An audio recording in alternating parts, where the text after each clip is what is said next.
It's fucking. I haven't done my travels to East Texas, thankfully. Probably.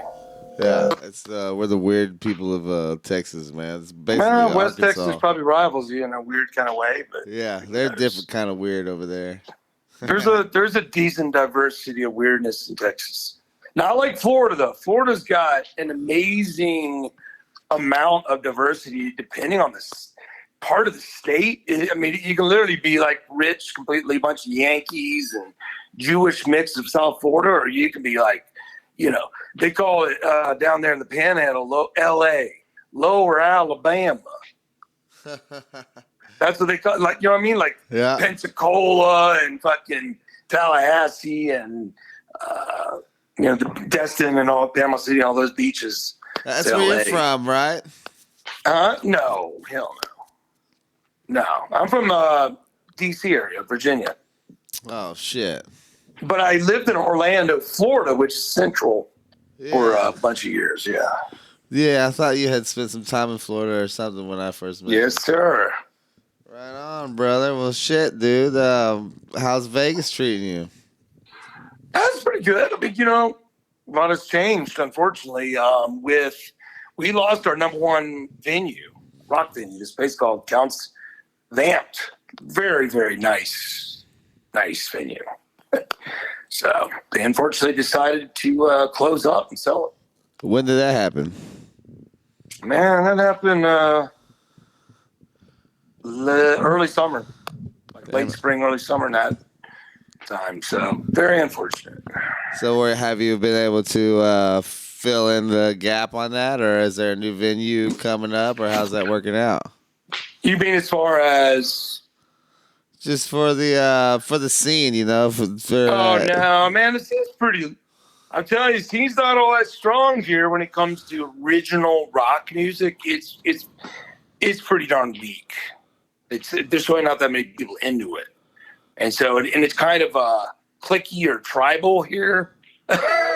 So there are a few bands that do it locally, but it's tough to get people out supporting and going to see shows.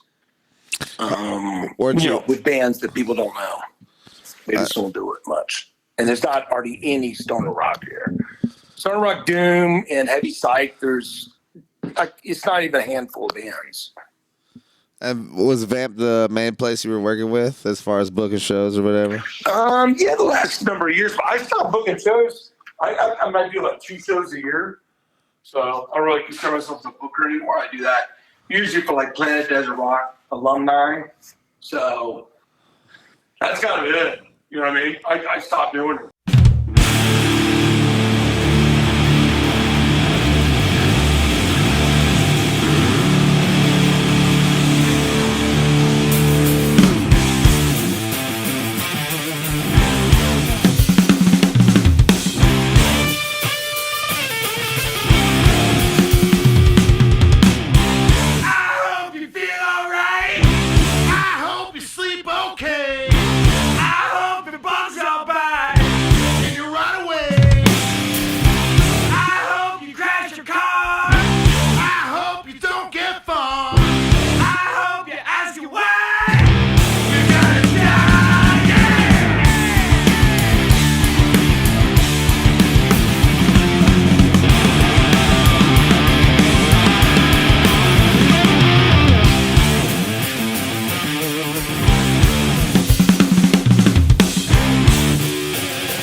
you want badly people to come and support these bands that you believe in and think are good. You want them to have a good crowd and a bunch of people buying merch and giving them energy. So, when you stop and be able to really deliver that all the way around, to every kind of main part of the whole show, it just starts becoming unfulfilling sometimes because you feel, responsible. I do. I beat myself up instead of playing like. Right on, brother. Well, fucking. Yeah. You got the Vegas Rock Revolution, the Planet Desert Rock Weekend. This is number 6, dude. Can you believe it? No, I can't. It's you wild. Still haven't been in one. Yeah. That's what I can't believe. Yeah, it was a little more accessible to me back when I was in Phoenix. I should have, Those were the 2 biggest I've ever had. Were those when I, 2018 and 19? Those were the biggest as far as. First one was the biggest as far as. John Garcia. He was just the biggest as far as amount of people, particularly that first night. That's the most I've had. It was like 450, 500 people or something like that. So that was, and that was 3 nights of shows, and they were all very well attended overall. But then the second time I did one, that was the biggest for a lineup. It had like 4 days worth of bands, and I don't even think I capped it at 6 bands like I do now. So.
I'm checking out the I bill bet right you now, don't man. even know some of those bands. What's up? I bet you don't know some of those bands. No, there's a few of them that I'm not familiar with, man. I don't know the Quill, admittedly, or Isaak. But I mean, a lot of these guys I'm familiar with. I mean, you got guys coming from all over the country, dude, and people coming from over abroad. Yeah, all over the world. Really, that's what I was gonna say. Let's get into it, man. How did you bring this thing? Let's do it. How did you bring this thing from what it was? I mean, you started out on such a big high note, having John Garcia like you were talking about, and now here we are 6 years later, and you got people coming from all over the world to come play this thing, man. Bring us through that, man. Tell me about how do you get here from there? Well, it's pretty wild how I got to there even, and it was like within a 1 year period. The first show I ever did was House of Broken Promises, headlining. And I liked them, and I got to know Arthur a little bit online. That's why, him and the boys came over. Him and Mike Cancino are also in UNITA. And so they came over and did the first show I ever had. And I think they even did like the fifth one I ever had, because we're like, all right, cool, let's keep this kind of thing going. We dig it. We like you. I like you, everything. So the more I got to know Arthur, I said, hey, what's the deal with John Garcia? You ever talk to him? And he goes, yeah, I do sometimes. And so one thing leads to another. And next you know, I'm talking on the phone with John Garcia, which, dude, I mean, that's kind of a big deal to me. I listened to Caius in like the late 92, early 93. So I was a Caius fan, from Blues of the Red Sun. So it was kind of like, holy shit. And we got along and, we maneuvered through some ideas and we came up with a great idea. And so, yeah, it's really, it makes each year this own piece of art is the way I look at these festivals. Because that night, it was a night with John Garcia and we brought in town Dave Angstrom, who played guitar for him, and Hermano. They cranked a few songs. We brought in to town, we brought over Arthur C., who got up there and played You Need a Song or Two. Chris Hale from Slow Burn lives here. And so we got up to Slow Burn Song or Two. And Nick Oliveri, who actually opened the show, or was one of the top first two openers, did an acoustic thing. He got up there and played with Garcia as well. So it was special. I mean, it was a great crowd. I mean, there were, Chris Goss from Masters of Reality was there, and a number of other people. That's awesome. That really wanted to witness it. And it was at the Hard Rock Casino, which is a big deal. I haven't done a show there since. I mean, but it was that amazing. And we go to this year. I think the move that was made a couple years back when I kind of when I rebooted it, I did it really, really small, and I was just getting my foot back in the water. I had a couple things just kind of worked its way together, and I got this amazing amount of feedback. And it was just 2 shows, 4 bands each, and two of the bands were local, and it just people were giving the love. Like, are you going to do this again? I don't know. Should I? Yes. I go, are you going to come? No. Because, a lot of people are like, when are you going to do it? And I love what you do. And then no one comes, But there was a crew of people that were just inspiring to me. And I said, all right, we'll see. And so, I came up with a lineup that involved Space Slug coming over and Black Elephant. And, it just kind of went from there and had other obviously really good American bands in the lineup as well. So it's just, last year or this past year, that was probably the most successful one I've done from a few different metrics. And I had 8 international bands, And so I'm like, all right, well, maybe that's kind of cool. So that's what I got this year. I think. So what are the logistics on these international bands, man? Are you reaching out to these guys? Or are they reaching out to you? Cool, gotcha. Pretty much almost anything I book through this, curation are bands I am going for. Like I have a vision. That sounds way too like cheesy. So, but there's a certain kind of thing that I just write them on paper and just kind of start visualizing some things and writing who I kind of feel would be really a good and cool act in a band. Maybe sometimes it's a band I've already worked with because I love to take care of the people who've, done stuff with me in the past. I'm loyal to really good bands that do good music. So, and they're nice people and they're cool people, I should say. And they perform well live and everything else. So, it's just kind of logistics wise. I mean, there are occasions where the band actually hits me up and it's the right fit, but not as much. Put it that way, Zach. No, I'm just curious if you catch some of these guys, if they just happen to be on tour over here in the States, or if they're coming over here specifically for this, huh? No, never for that. Yeah. So it's the opposite. So many times they come over and do a special one show, but other times they build a tour around my show. Yeah, that's what I was getting So that's at. what Isaak and Saturna are doing on this trip. So last year, Sons of Arrakis and Mr. Bison. Someone else, too. At least one other band. So, yeah. It's,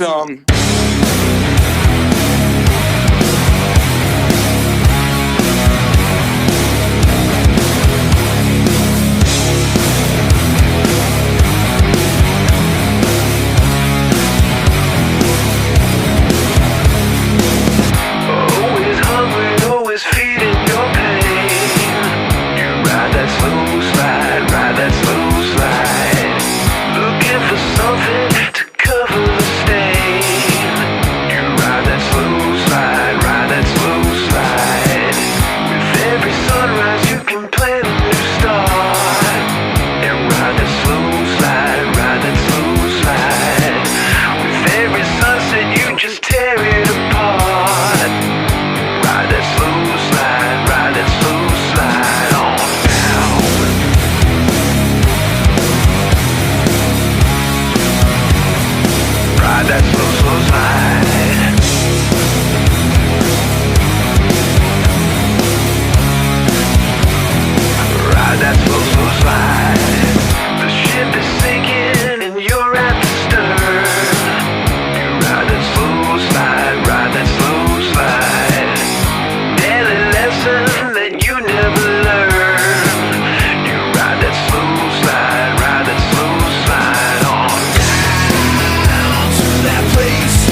really cool thing about this festival, about these types of festivals, is that these bands like to tour up leading to the festival. I know Freedom Hawk is coming through, doing a couple dates around Phoenix and Southern California, I believe, and that's like super Really? dope. Yeah, to see they're playing with. I saw them playing with. I knew they're playing San Diego. Yeah, that's what I was talking about. It might not be Phoenix, but definitely over in San Diego. Yeah, I saw that. They're playing with Formula 400, another Planet Desert Rock alumni. Yeah, so it's just like everybody else gets to enjoy those little shows leading up to this event, you know. But not always. Yeah. Like Space Slug, they're gonna play one other show that they haven't announced yet. It's in LA on Monday. And then like Devil and the Almighty Blues, they're coming over just for this show, and they're a band who's had big success in Europe and is known over here but never played here. I've probably not made as big of a deal about them as I should if you look at their actual numbers. You know, Spotify, Instagram, Facebook, they have more followers and more consistent on that than most the bands that are on this bill. So some of them are just coming over really just to hang out. Kaiser is coming over for one show. Basque is flying in for this. Well, not Basque is a different situation. Familiars is flying in. Paralyzed just coming in for the show, you know, and see America a little bit. Sometimes people just come over, they play, then, you know, they go see things while they're here. You know what I mean? Not everyone has been to America. So I think that's kind of really makes it neat. And I see the stories, the pictures and the stories and everything they kind of put together about their experience in America. And it's heartwarming. Samaveo, that's another band that did a tour right after or before Planet Desert Rock this past year. And they just put together these beautiful things that kind of shows their experience in America. And, you know, they always go over to the beach in California. You know what I mean? Oh, yeah. Well, shit, why wouldn't you? Who wouldn't? Yeah. So, I mean, a 4-day fucking fest is pretty ambitious, especially getting all these guys coming in from abroad, man, from overseas, you know. What made you decide to fucking go so hard, man, for 4 days? I mean, that's. I did that. I did that this past year, and geez. Oh yeah. Yeah, this past year was my first one, and then I did it the second year as well. But see, the key to my 4-day thing is we don't do stuff during the day. So, like, you know, you and me, we hung out at Ripple Fest. I remember it clear as day, a time or two. But it was bright and sunny outside. Remember that? Oh, yeah. And 100 and something degrees one of them.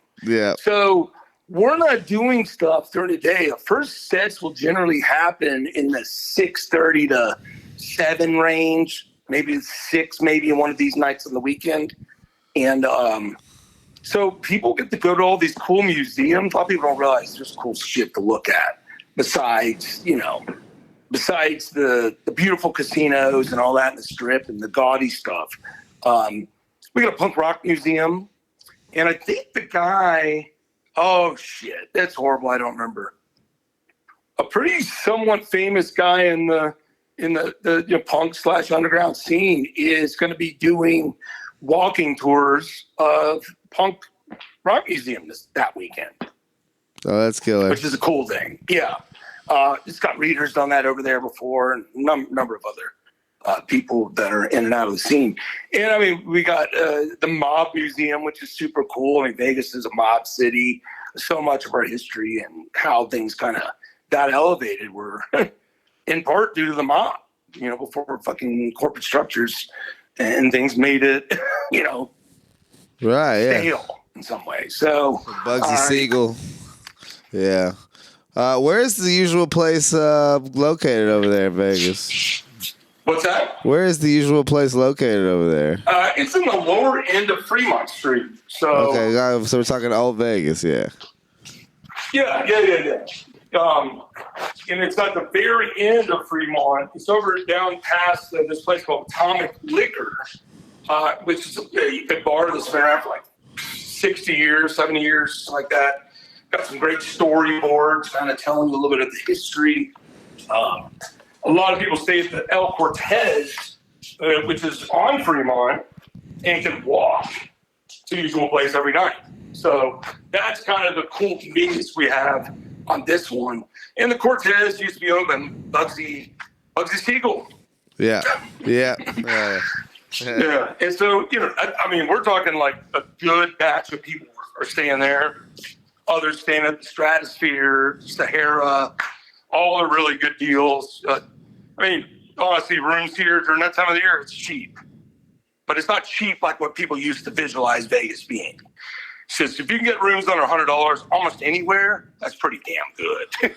Anywhere in the country, practically, other than middle of nowhere, East Texas. Yeah, these days.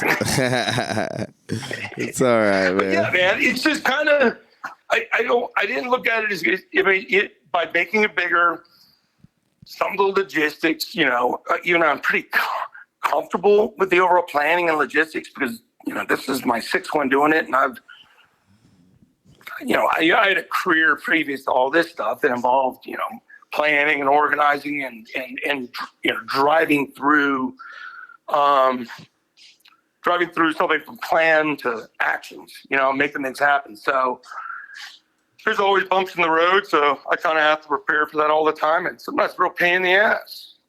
But many nights, I don't do anything other than drink and smoke and have a good time that night of the show. I'm not running around stressing out because the venue, for the most part, has most of that should be taken care of. So I got the door girl that sometimes there's a situation, but not often.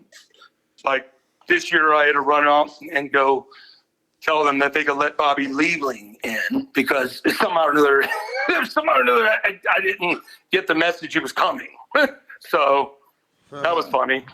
Like I walk outside and there's Bobby from Pentagram. Yeah. I'm like, oh, hey, Bobby. He's like, hey, how you doing? And then the drummer, big barrel chested dude, he's like, hey, man, saw you the other night. And I'm like, yeah, how did I not know you're coming? It's like, come on, let's go. And they got on their bands and off they were, hanging out and watching Moss Generator later. I'm sure the people at the door didn't know what to fucking think of Bobby Lee. No, I mean, it was, sometimes there's just not, a perfect, precise communication. I am torn in a number of directions also. So anyways, that stuff, it doesn't overstress me really. Is it hard to go party for 4 straight days at my age or any age? Yeah. But I try to pace myself, but there's always at least one night where I get ripped. But not ripped like I'm falling on the ground or anything. Jesus. Yeah, you mentioned the big difference though between that. You did mention like Ripple Fest earlier. That is out in the sun, out in the Texas heat. So that probably for 2 of the nights. Yeah. So fucking. We talked about. You're not gonna be out in the. So I'm going to the Mojave Experience, and which is a big festival. Hell, they got budget twice what mine is, and the second night is outside. Now I've been outside for Stone and Dustin, and that froze my ass off. Right. So I've been in 100-something degree Texas heat, which has humidity, and I've been out there in the desert thing where I wasn't equipped. You know what I mean? I did not have fucking the right shirts and shit. Yeah, I feel went out good to about that breeze that comes through the desert. Oh my God. I went to Pappy and Harriet's one time to go watch Brad Bjork and Earthless, man. This was several years ago. Indoors or outdoors? It was outside, man, and nice. I was not prepared for the chill. Yeah, man.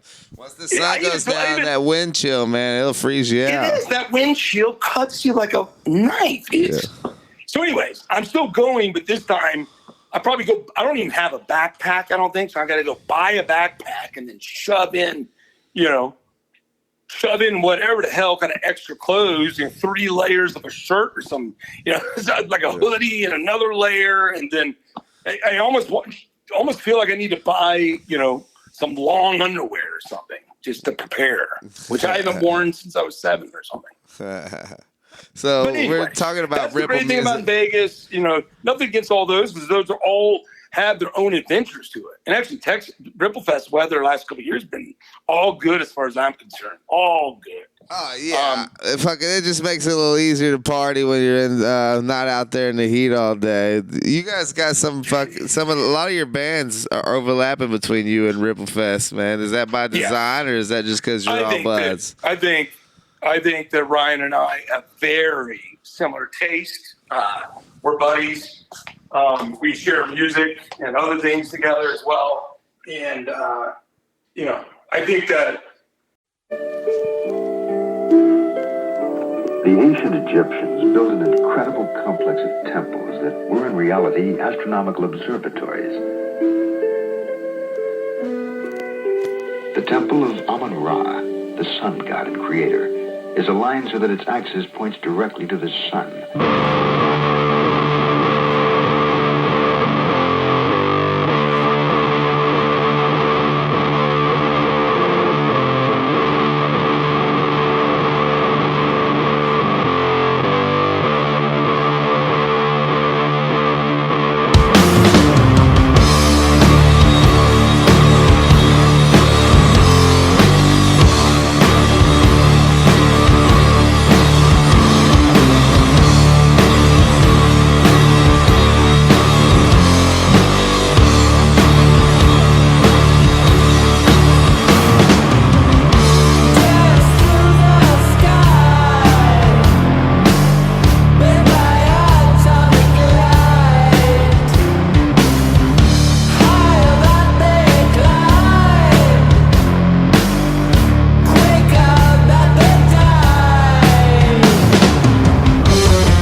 Planet Desert Rock bands that started back my first two. It was like Sundrifter, Heavy Eyes. They were Planet Desert Rock bands in 2019 or 2018, and then Ripple Fest bands, and now coming back. You know, the Heavy Eyes coming back to Planet Desert Rock. Yeah, Lost Generator, Unita, Baracho, and yeah, dude, we both have very similar taste, and I have a lot of respect for Ryan. Good guy, good.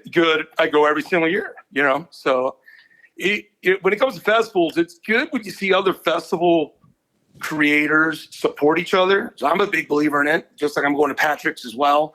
I went over to Maryland Doomfest, but Ryan's one of the only ones that actually came and support mine. So, you know, of all the creators. So, yeah, he's a good guy, man. Him and his brother, they're great people. Yeah. And now Sean Brooks is doing Hufferfest in Denver, and he supported me, Planet Desert Rock 4, and has been coming ever since. He's been a major advocate, and so I'm making a good effort to go out to Denver and spend some time over there for that at the end of April, you know. And the other guys, I don't know, you know, hopefully one day they'll come hang out.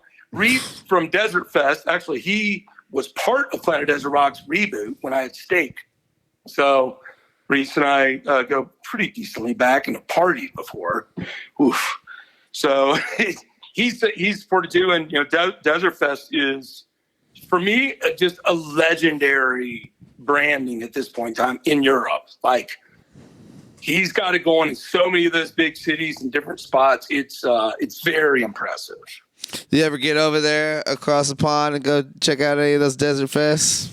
No, I want to go to Desert Fest London because a couple reasons. Why? First, I've never been to London, and my family tree more skews towards Scotland, but I have some British in there as well. We've been in America since like 1690s or 80s or something. But I want to get to England, you know, also, and I want to support it. And I want to see it. I mean, it sounds like some pretty wild madness because it's like different bars all in this one area.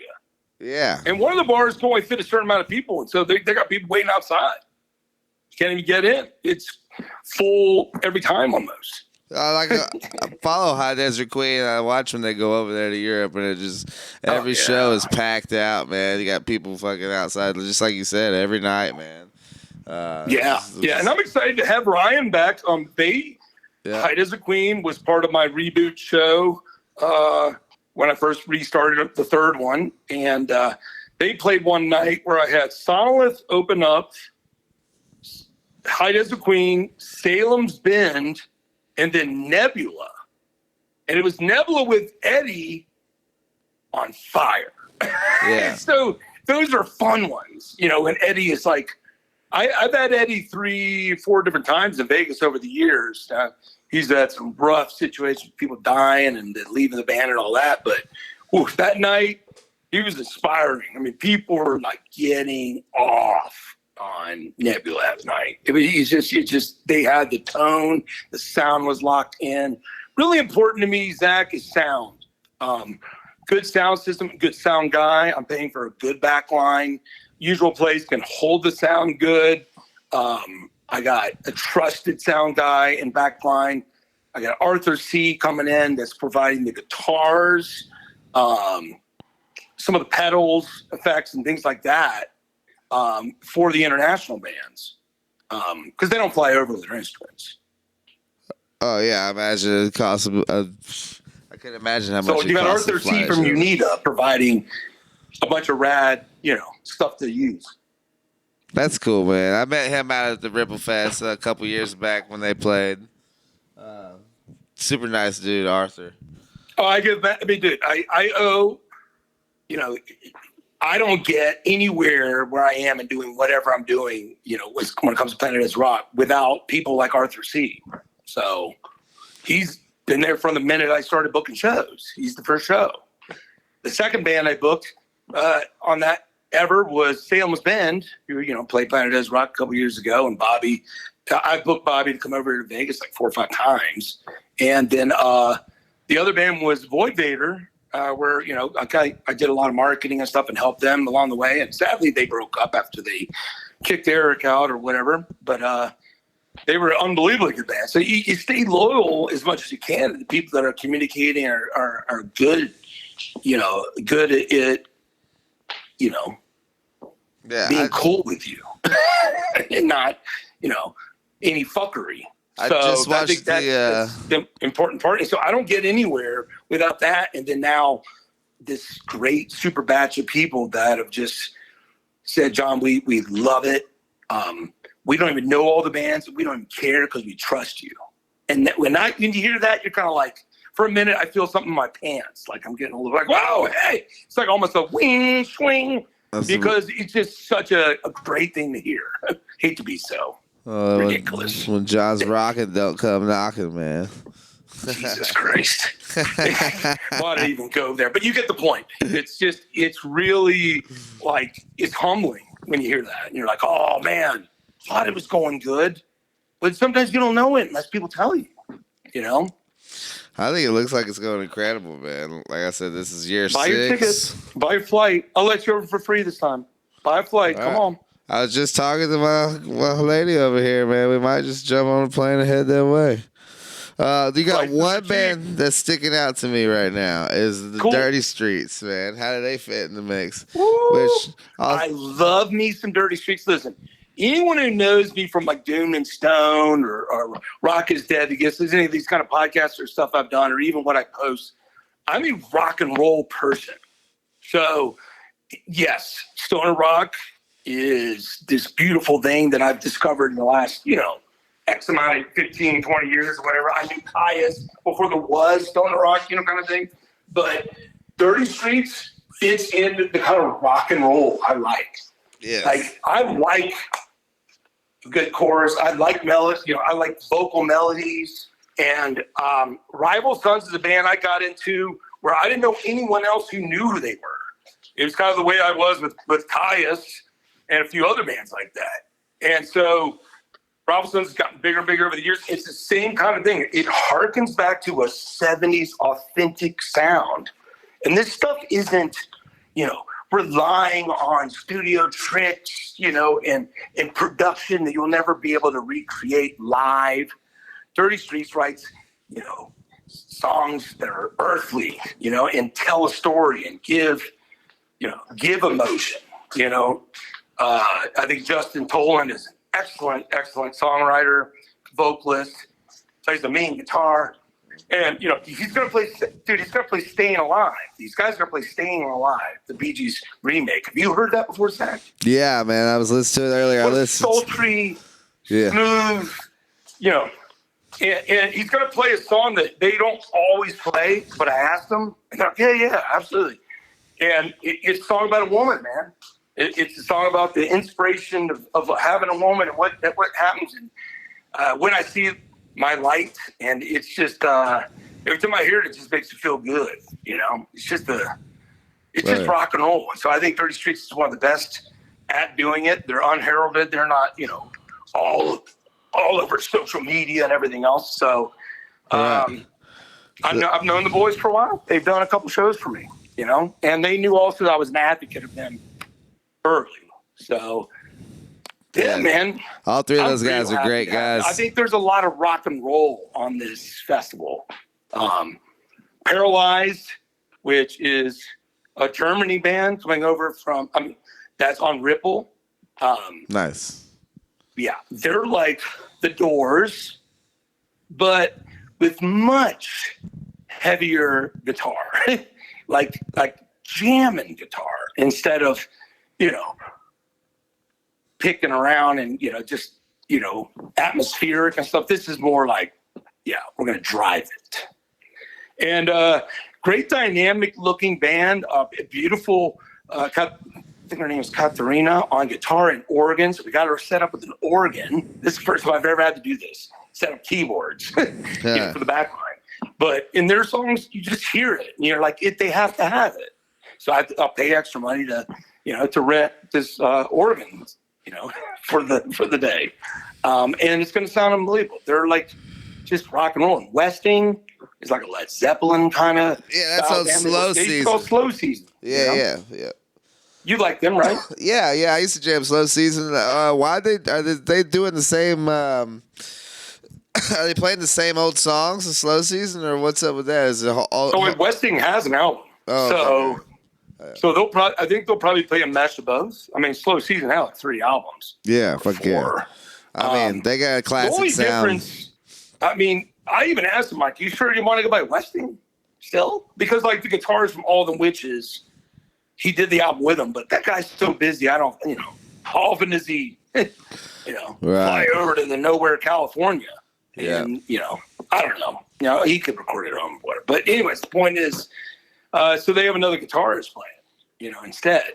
That's in a band with the drummer. And Cody is known around circles as like a mammoth monster of a drummer. Oh, yeah. I mean, this fucking ride cymbal is like fucking 24 inches wide. It's a big... Yeah, they're gonna start off the night 4 purely because we're just gonna have the drum set set up with them first and get that out of the way, so everyone else will use the same drum set. Yeah, they're great. So that's a hell of a day to start things off with Westing. Fuck yeah. Just right into it, So I'm excited about that day. Familiars is like Canadiana / heavy psych, little bit of stoner-esque kind of stuff. They're probably the least known band on the bill, along with Phantom Hound. And Familiars is I think a band that I believe they're gonna be up to the game live. And I think people are gonna be like, oh, cool.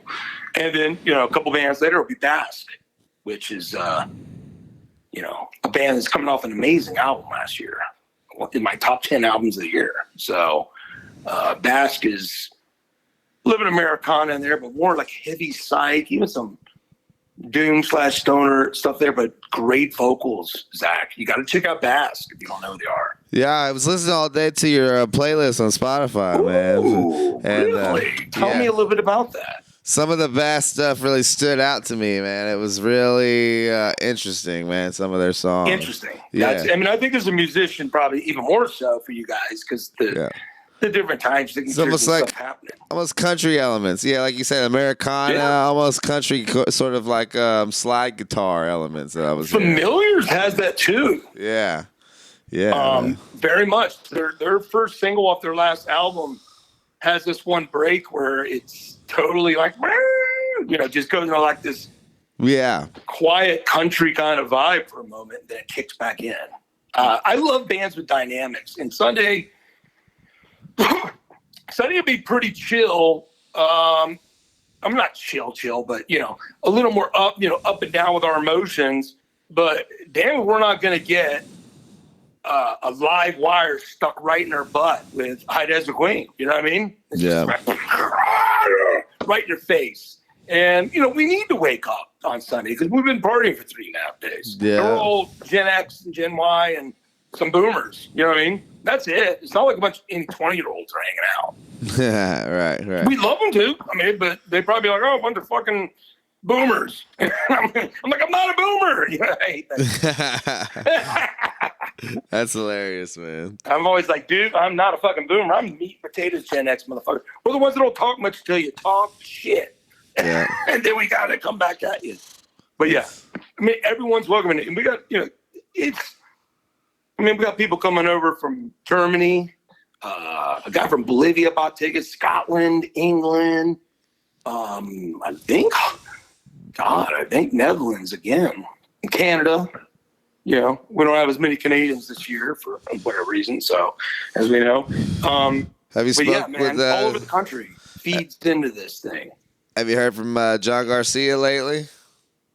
I mean, I send him a message once in a while, but we're not going to talk about doing a show. Yeah. Or anything like that.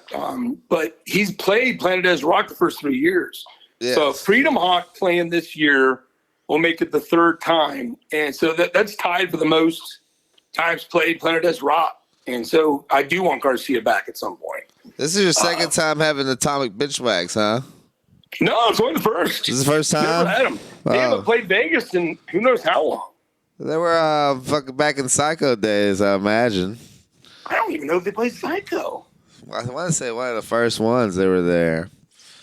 I kind of don't remember. The first one, I partied my ass off. Yeah, dude. That was fucking awesome. Like, Just good days, damn. man. So fucking. Yeah, but I'm excited to have those boys. I mean, that night, them, Blackwater Rising, you got a couple of them Yankee Northerners, you got New Jersey and New York coming over. Blackwater Rising, they're a heavy hard rock band. They're not stoner rock, but they're like stoner rock adjacent. And they're amazing. I mean, this will be the second one at Planet Ezra. And they just play really good, catchy, hard, heavy rock with hooks and things. Well, fucking dude, the lineup looks amazing. I mean, it's coming up here at the end of January. What are your goals here with the future of this thing? I mean, you're 6 years and running. It doesn't look like it's going to slow down anytime soon. Are you already putting some thought into next year? Or what's going on with it? Yeah, there's already been a band or two of already slotted in, we'll say. So I already wrote kind of a vision board or whatever you want to call it. Yeah. I think all that shit works. And some bands, you got to think a year ahead of time on some stuff too. But I'll be truthful with you, and Ryan will tell you the same thing when running these kind of fests, where it's not like a regional one where you're not paying guarantees. This is one where we're paying bands, so we're gambling. You know what I mean? And the headliners, like the headliners, the bands that are the biggest in the scene, they're unaffordable for us. They're unaffordable. It's their agents are asking the same money they get in Europe or something, which is a completely different market. Like it's like apples to oranges. Right. So that's made it difficult. Ryan and I share numbers with each other on that kind of stuff, because we all look out for each other, I imagine the agents, they got commission action going on too, which, and they want to keep something at a steady market number, but they don't realize us little festivals, we can't afford it. We're not going to have all them witches. It's not going to happen. Or Uncle Acid or whoever, those kind of bands. It's just not feasible anymore. That's even why Psycho really couldn't keep up with it anymore. That shit was even eating them up. I loved Psycho and every one of them, but there was some erratic stuff going on there, and the third venue was probably a little disjointed, but anyways, I'm sure the numbers weren't that gratifying in the end. So you're not planning on stopping anytime soon. My goal is to not lose money. Zach. Yeah, gotcha. The goal is to make money, some, because I don't work full time like a lot of these other people. I'm part time and semi-retired. So, I put in all year work on this, and I just whether there's expansion in the future or not, potentially, but it could be a number of different directions and concepts. But I like this as a stable force. Absolutely. So, if that makes any sense to you. No, yeah, I think something about this same size, just keeping it going, just slow and steady. I feel you. I can imagine, 2-3 years from now. I don't have to rent a venue. Yeah. Which poor, Reese for Desert Fest up there in New York. I mean, that shit is expensive. Oh, and yeah. So when you look at your balance sheet, just look at the basics of a balance sheet. You got your costs and your expenses, costs, and you got your revenue, right? And when you got massive things like that and band cost, it's hard to you're gambling up a hill to try to get enough ticket sales that's going to outweigh that. And of course, merchandise, you got to make sure you're slinging enough merch that it's way over profit for the merch side, that it helps with the paying the ticket part. Like, I don't even know if I sell enough tickets to pay all the bands. I'm thankful with the merch. It's like a package. You have to look at it as one budget. I do. I couldn't imagine. I imagine it's a stressful ordeal. It's a lot to deal with. Man, I was listening to this podcast with Rich Piva today, and he's with Sean Brooks from Huffer, Braun from Legalized Lex, which is up in Lexington, and Jason up at Grand Rapids Doomfest. And my boy Sean, this is his first fest, and he's stressed. You know what I mean? And the funny thing is, he's not even. I think they're just doing a door deal. I'm like, you can only imagine that. You know, you knew you owed the band thousands of dollars. It's like you want so much stress, right? So, but I think I've done it enough times to do it and just feel confident enough, but never comfortable. Just confident enough that it is going to turn out pretty good because the fans built this, you know, and I'm just this guy steering the crazy train. So, you know, with a love of the scene and the music, I'm gratified by it. This stuff is awesome. Man, we thank you for putting on these festivals, dude. I can't believe you're up to number 6 now. I can believe in a few years from now you're going to be doing number 9 and number 10. You think it's going to be going that far? I don't know. We'll have to see. You never know what happens in life. I think that's the. Are you going to any festivals this year? Yeah, I always go to Ripple Fest every year. I'm going to go to the Mojave Experience for their inaugural one. As I was telling you earlier, it's going to be cold that night, but I'll be ready, I hope. And I might go to Hufferfest. So there's 3 off the top of my head. There you go. Yeah, I'm going to definitely shoot down the Ripple this year. I mean, yeah, I like to give and receive, you know what I mean? So I like to give to the scene. Well, where can everybody find the tickets, man? Where you got the tickets posted up for the? The ticket link is on Eventbrite. Just look up Planet Desert Rock Weekend, and it will pull up there in Eventbrite under probably Vegas Rock Revolution. And there'll be all kinds of options, anything from a 4-night package, which is the best deal, to poster bundles, to three-night packages, to even individual nights. So. Yeah, a lot of people are buying individual nights that are coming over for a day or two, you know, from California and Arizona, sometimes Utah. But I mean, I'm getting tickets from everywhere. But a lot of times people are just buying a one or two night one, or usually people from Vegas, SoCal, Phoenix, you know, kind of thing. Yeah. So yeah, good options out there. You know, 6 bands on Saturday. The other nights are just 5 bands, and doors will usually open at like 6-ish. So 6:30. Well, man, so, if I get on a plane and can show up over there, I'm going to take you up on that. Yeah, and of course we have dispensaries here. So there you go. Enjoying Vegas has other ways of enjoying Vegas now than ever. Absolutely. Where literally you almost. Yeah, you can smoke a vape pen anywhere. Like I did in a Walmart once. So, you know, it doesn't matter. So, and the venue's a badass venue. The people that work there, the bartenders, they sling those drinks and do a good job. They're nice. And, yeah, dude, people love hanging out with each other at these things. I think that's the important part. It's like community. Absolutely. So a lot of people are like, you know, this might be one of their favorite social outlets is to go to Planet Desert Rock or Ripple Fest, or many times both, quite frankly. We have a big cult of us that are doing both, you know? Yeah, that's what I was just going to touch on. It's easy because we're at different times of the year. Mm-hmm. Yeah, I think the whole scene that all these bands and people that go there, they all revolve around. It's a really great family, and it's a really awesome vibe when you go to these shows. Yep. It is. We hope more and more people join it, you know, and I kind of think it would be good for them.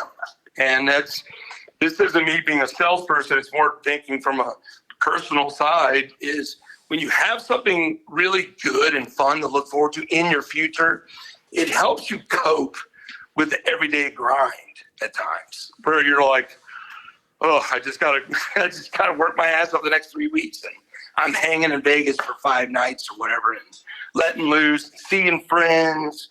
You know, vacations have proven to be psychologically an important aspect to potentially a better life and a more healthy and longer life even. So I kind of hearken us in that kind of world because it's an escape from your everyday thing, you know? And people can afford it and they just sit on the couch. Yeah. Because they're not motivated. They don't believe they'll have that good of a time. They have social anxiety potentially and all that. But sometimes social anxiety can be overcome by being in a comfortable environment. And when you can walk into the bar and there's someone next to you and say, hey, how you doing? So what bands are you looking forward to today? You have instant conversation, you know, and the other person, you might be the first person they're talking to that night. And next thing you know, you're exchanging telephone numbers and hanging out. And that's what happens. So you get friends and you just have a good time. You have drinks and smoke or don't do either. It doesn't matter, you know. And, yeah, it's an experience, man. We're not going to be sitting there in our deathbed if we even get that far and be thinking, oh, it was so much fun watching South Park all those years on Friday reruns, you know. You know what I mean? That's not what you're going to be remembering. You're going to be talking about that time I was at Planet fucking Desert Rock Weekend #6. You know, you're right up in front, and Space Slug is just blowing you away, and the lights are going. We have nice and dark, the lights, but then with special stuff happening. And yeah, we try to do things. We try to make sure the production, as far as lighting, is apropos to us, our scene. So it's not all just big bright lights. And you do the liquid light? Singer's head. You have liquid lights out there? Say what? You get the liquid lights out there? Yeah, I've never done that. But I might be looking into this local kid doing it maybe the final night. So I just need to reach out to someone to get his number. So I think that'd be cool with Bass, Space Slug, you know, Westing, and Familiars, particularly. That would be. Yeah, Sunday night. Fuck yeah. Yeah, that'd be pretty cosmic. You know what I mean? Oh, yeah. So yeah, and dude, if you haven't heard of Saturna, they're playing on Thursday night with Isaak, Phantom Hound, The Well, and the Quill. Saturna's one of the best rock bands out there. Their last album, I could listen to it every day if I really wanted to, and it's just good rock and roll music.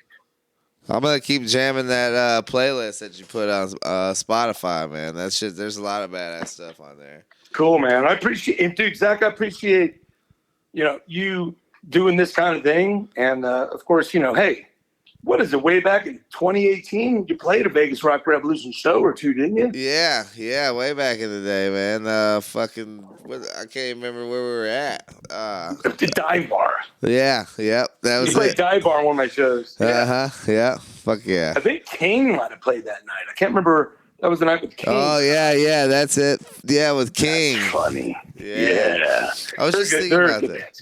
Yeah. So I remember that way back. That's just testament to these communities. I'm gonna be 34 in a couple weeks, man. So back then, that was 7 years ago. Damn, you were in your 20s. I remember you being young. Yeah.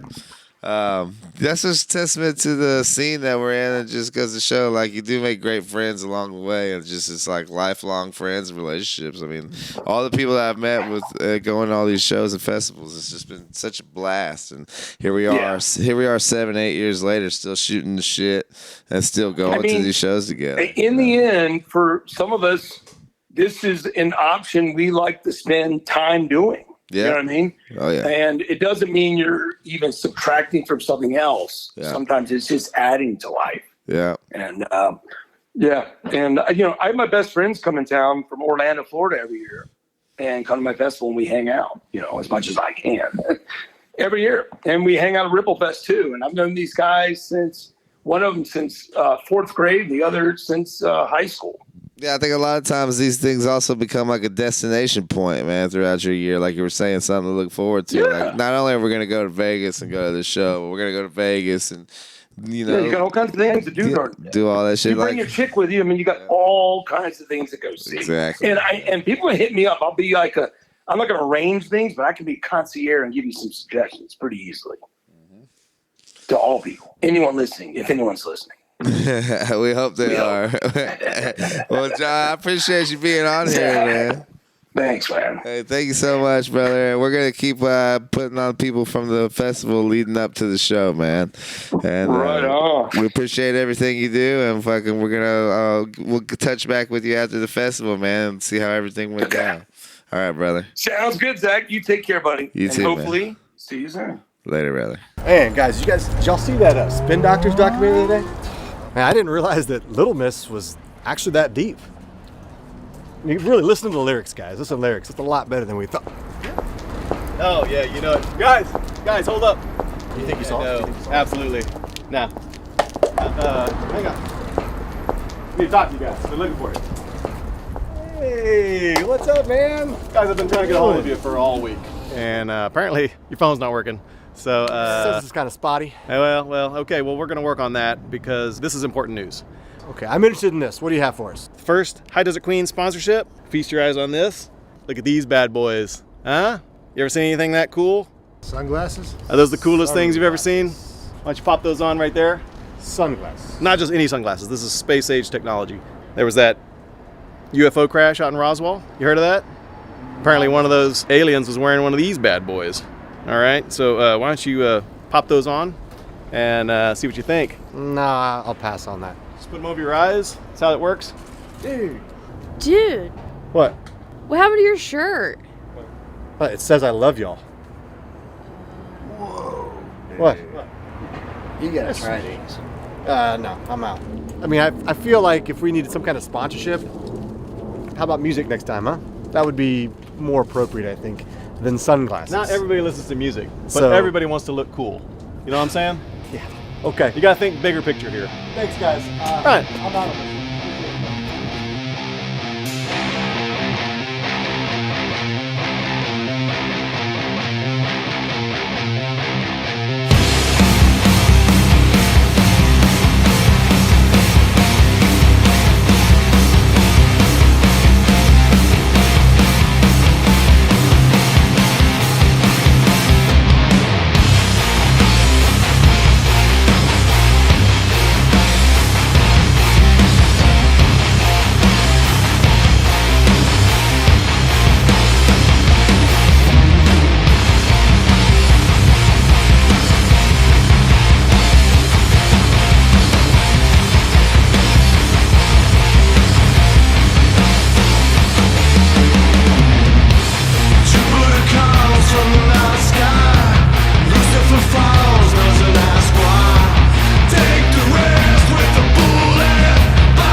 These things are actually legit. You see all the Hydras are Queen promos? Yeah, Yeah, and there's aliens.